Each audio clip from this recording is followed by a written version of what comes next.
নমস্কার, আমি নবনীতা। আজকে আমি আবারও একটা ছোটদের গল্প নিয়ে চলে এসেছি।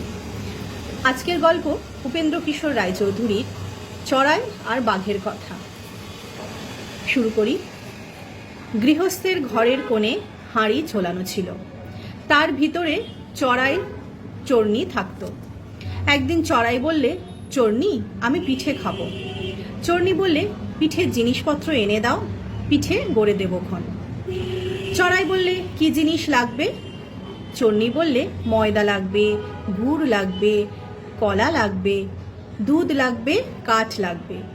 চড়াই বললে, আচ্ছা, আমি সব এনে দিচ্ছি বলে সে বনের ভিতর গিয়ে গাছের সরু সরু শুকনো ডাল মটমট করে ভাঙতে লাগলো। সেই বনের ভিতর এক মস্ত বাঘ ছিল। সে চড়াইকে বলতো বন্ধু। ডাল ভাঙার শব্দ শুনে সে বললে, মটমট করে ডাল ভাঙছো ও কি আমার বন্ধু? বাঘ বললে, ডাল দিয়ে কি হবে? চড়াই বললে, কাঠ চাই, চর্নি পিঠে গড়বেন।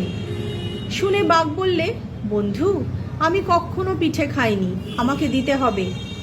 চড়াই বললে, তবে জোগাড় সব এনে দাও। বাঘ বললে, কি কি জোগাড় চাই? চড়াই বললে, ময়দা চাই, গুড় চাই, কলা চাই, দুধ চাই, ঘি চাই, হাঁড়ি চাই, কাঠ চাই। বাঘ বললে, আচ্ছা, তুমি ঘরে যাও, আমি সব এনে দিচ্ছি।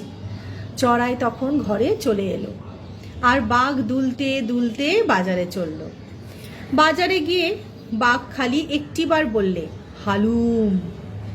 অমনি দোকানিরা, বাবা গো, বাঘ এসছে, পালা পালা বলে দোকান টোকান সব ফেলে ছুটে পালালো।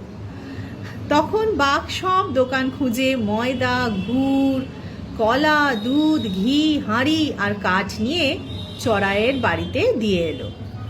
তারপর চর্নি চমৎকার পিঠে গড়ল, আর দুজনে মিলে পেট ভরে খেলো। শেষে বাঘের জন্য একখানা পাতায় করে কতকগুলি পিঠে মাটিতে রেখে দিয়ে দুজনে চুপ করে হাঁড়ির ভিতর বসে রইল। বাঘ এসে পিঠে দেখতে পেয়েই খেতে বসে গেল।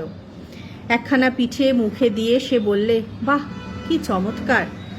আর একখানা মুখে দিয়ে বললে, না, এটা ততটা ভালো নয়, খালি ময়দা দিয়ে গড়েছ। আর একখানা মুখে দিয়ে বললে, ছি, এটাতে খালি ভুসি আর ছাই। চড়াই বন্ধু, এ কি খাওয়ালে? আর একখানা মুখে দিয়ে বললে, এটাতে কিসের গন্ধ, গোবর দিয়েছে নাকি? চড়াই বেটা তো বড় পাজি। এমন সময় হয়েছে কি, চড়াই হাঁড়ির ভিতর থেকে নাক মুখ সিটকিয়ে বলছে, চর্নি, আমি হাঁচবো।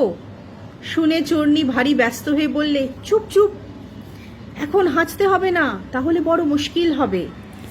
তাতে চড়াই চুপ করলো, কিন্তু খানিক বাদেই আবার ভয়ানক নাক মুখ সিটকিয়ে হাসতে গেল।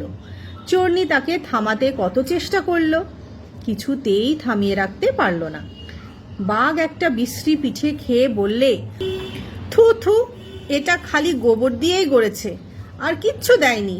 যদি চড়াইয়ের নাগাল পায়, তাকে কামড়িয়ে চিবিয়ে খাবো। তারপর আর একটা পিঠে মুখে দিয়ে সে সবে ওয়াক ওয়াক করতে লেগেছে, অমনি হ্যাচ্চো করে চড়াই ভয়ানক শব্দে হেঁচে ফেললে।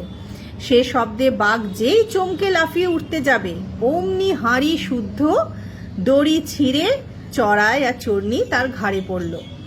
বাঘ কিছুই বুঝতে পারলে না, কি বাজ পড়লো না আকাশ ভেঙে পড়ল।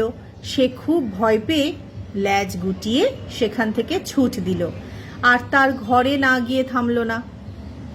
আজকের এই গল্পটা কিন্তু খুব মজার, তাই না? তো তোমাদের কেমন লাগছে আমাকে অবশ্যই কমেন্ট করে জানিও। আজ এই পর্যন্তই, নমস্কার।